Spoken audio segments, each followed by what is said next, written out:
Fala família, Luciano é um cuidador e um escutador das ruas de São Paulo. Depois de ouvir suas histórias, descobrimos que isso está na sua história desde sempre. Ele já fez vários cursos e faculdade, mas o cuidado com o próximo é algo que sempre teve presente na sua vida. Nesse episódio, vale muito a pena conhecer a história do Luciano, assistente social, que ouve histórias muito boas, mas conta umas histórias melhores ainda. Esse é o Pode Tudo, o podcast para quem nunca é convidado. Para podcast, não se esqueça de se inscrever no nosso canal.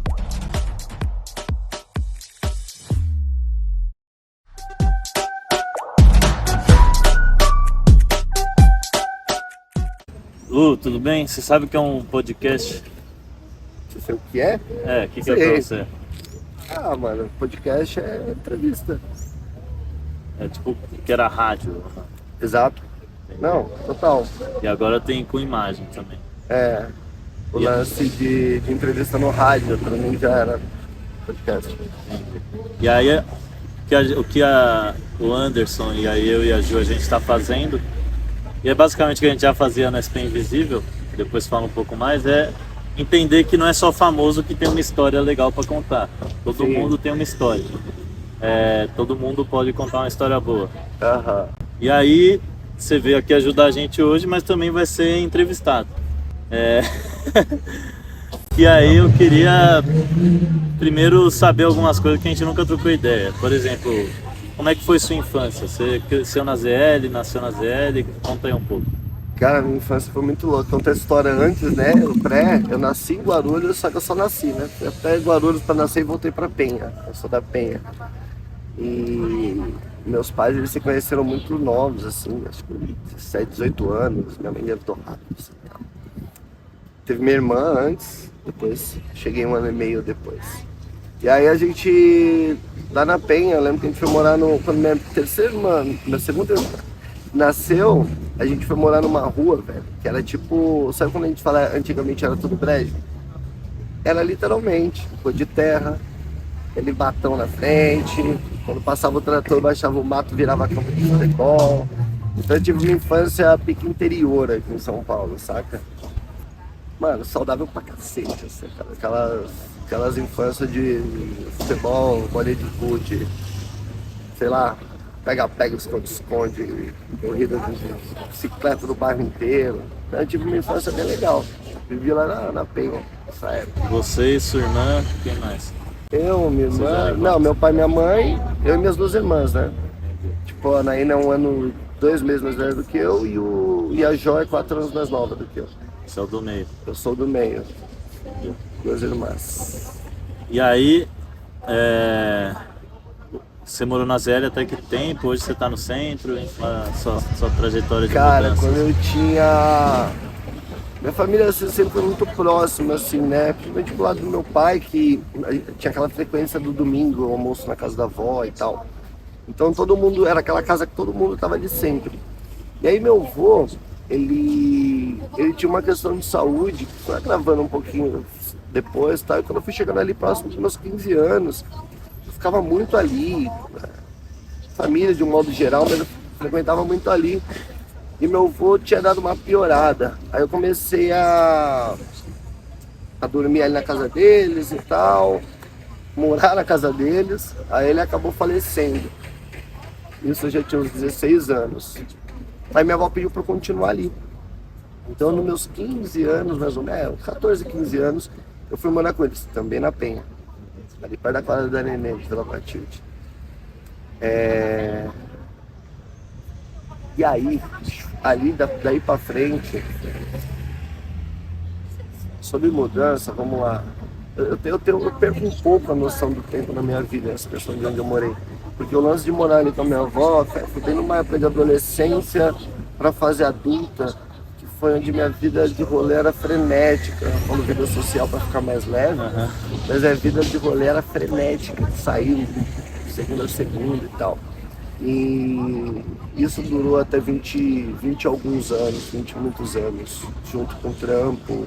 Eu fazia um trampo que eu viajava bastante, eu trabalhava numa empresa de formaturas e às vezes saía, por exemplo, produção fotográfica da formatura X lá no Paraná.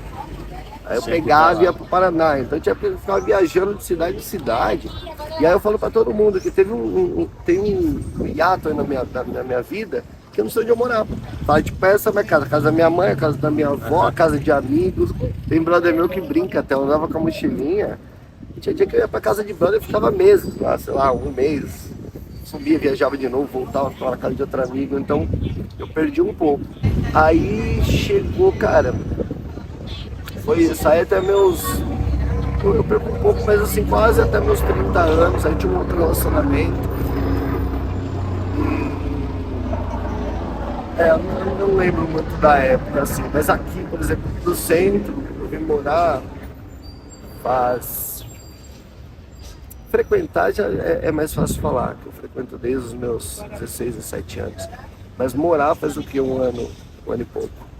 Passei por alguns lugares. Ah, passei pela Zona Sul também na pandemia. E hoje você trabalha, atua, convive com população de rua,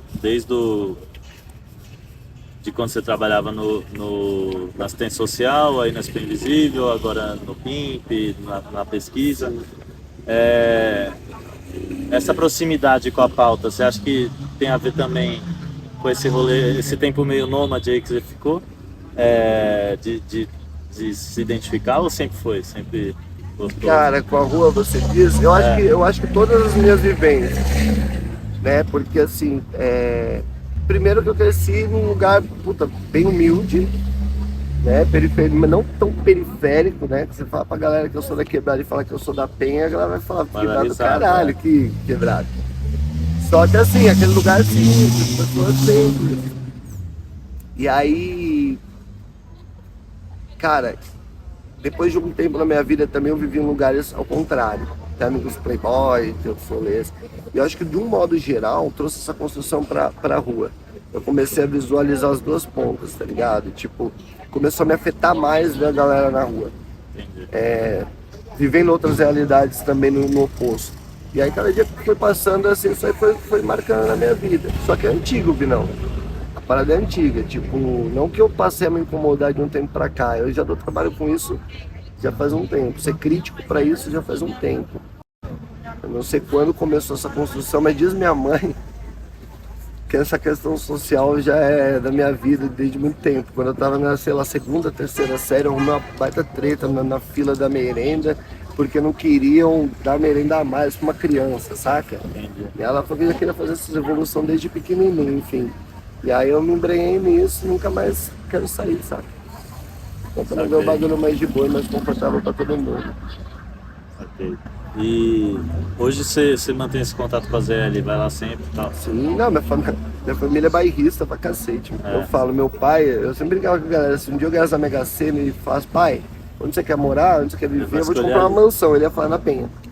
Ele nasceu na Penha também. Minha mãe mora, eles chamam de Vila dos Chaves, né, porque mora minha mãe numa avenida, na rua, praticamente na rua de cima, assim, mora minha outra irmã e minha prima. E aí tem uma vida lá pra cima, do outro lado mora minha outra irmã, então todo mundo tá no mesmo bairro, eles se veem todo dia, se falam todo dia. E então tem uma ligação forte com a Penha. É sempre.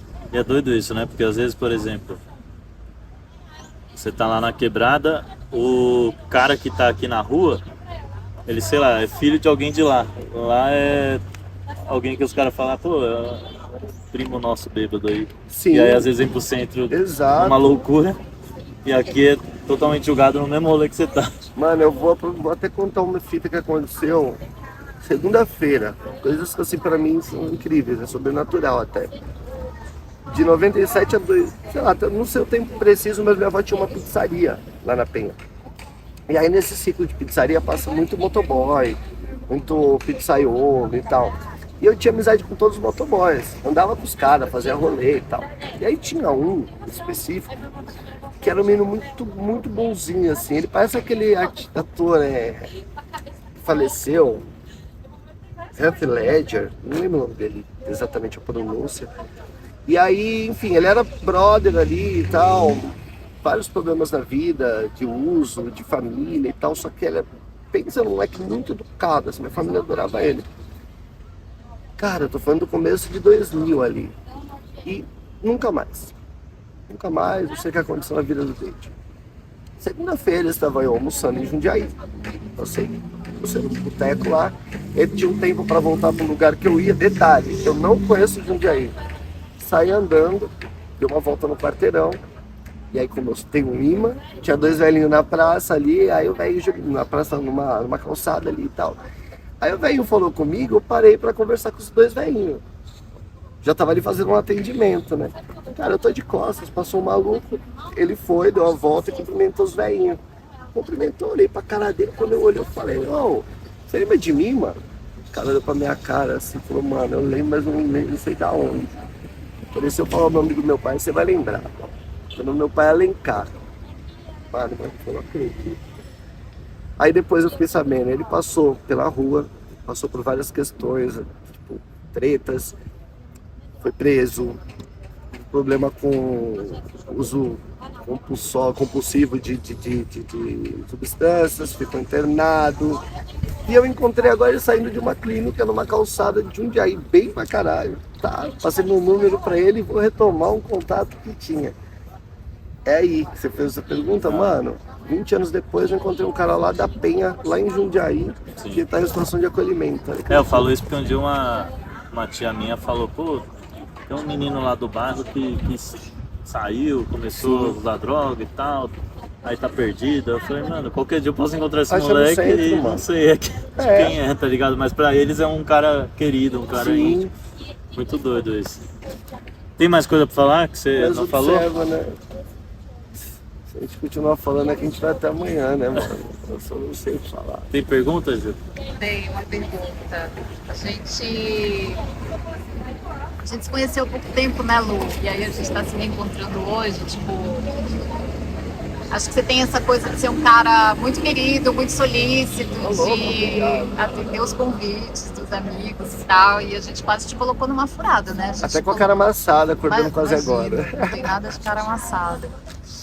Mas você acha que essa característica, assim, essa generosidade, esse acolhimento, tem uma coisa que liga nesse senso de justiça social? A galera que trampa com você sente que tem esse lugar de facilidade de fazer amizade, mas um escuta mesmo, um coração à frente, vamos dizer assim? Eu penso o seguinte, igual você falou, justiça social.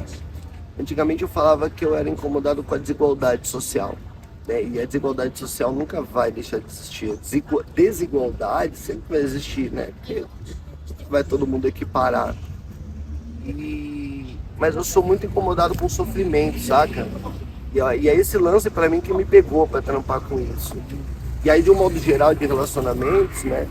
Generosidade, sentidos e tal, não é nada, fazer média, não é pra me sentir bem, mas é assim, ver a galera no sofrimento me incomoda. Então eu falo pra todo mundo, o que você faz? Eu falo, cara, eu gosto de amenizar sofrimento. Se for pra trocar uma ideia com uma pessoa que tá numa condição de boa, mas emocionalmente não tá bem, eu quero que ela fique pra cima. E aí no meu trampo, né, que a galera tá na calçada, que tá mais vulnerável ainda, eu quero que ela esteja pra cima. Eu quero que as pessoas estejam felizes, tá ligado? Tipo, o rolê é esse, então acho que é mais por conta disso. Eu gosto de estar num lugar que a gente transmite, tipo, porra, boas energias, porque BO na vida a gente já tem um monte. Todo mundo já meio fudido com 1000 coisas, então a minha ideia mesmo é trazer essa alegria só por conta disso. Tem algum medo, assim? Tem uma coisa que te dá medo? Cara, por incrível que pareça, eu tenho poucos medos, mas assim, talvez eu tenha medo de chegar na condição da galera que eu atendo hoje. Eu falo pra todo mundo que é muito simples, é de um dia pro outro, pra qualquer pessoa. Independente da condição social, econômica dela, pode ser de um dia pro outro. Então o meu único medo talvez é um dia estar nesse lugar. Pode ser Eu acho possível. que na pandemia a gente viu isso acontecer de balde, assim. Muito, muito, muito. E assim, histórias infinitas que a gente sabe, né? E é um tipo de consciência que eu acho que se as pessoas começam a sacar que isso que você está dizendo é possível, talvez isso desperte também um pouco mais de empatia, né? Porque sempre que a gente pode perguntar, e se fosse eu ali, eu acho que... Sim. Em relação à sociedade de um modo geral, essa parte eu venho perdendo um pouco. Porque a palavra empatia ela entrou em evidência nos 2 últimos anos pra cá, 3, né, por causa da pandemia e tal. Só que falar a palavra empatia é muito bonito. Agora praticar mesmo é outra parada, mano. Pra não falar, me colocar no lugar da pessoa. Coloca a TV aqui, virou a esquina, entrou no apartamento e esqueceu, entendeu? É outro rolê. Valeu. Só é isso. Meu Deus, gente do céu, Tamo onde vocês me junto. enfiaram, velho? Eu tô numa entrevista com o Vini Neves.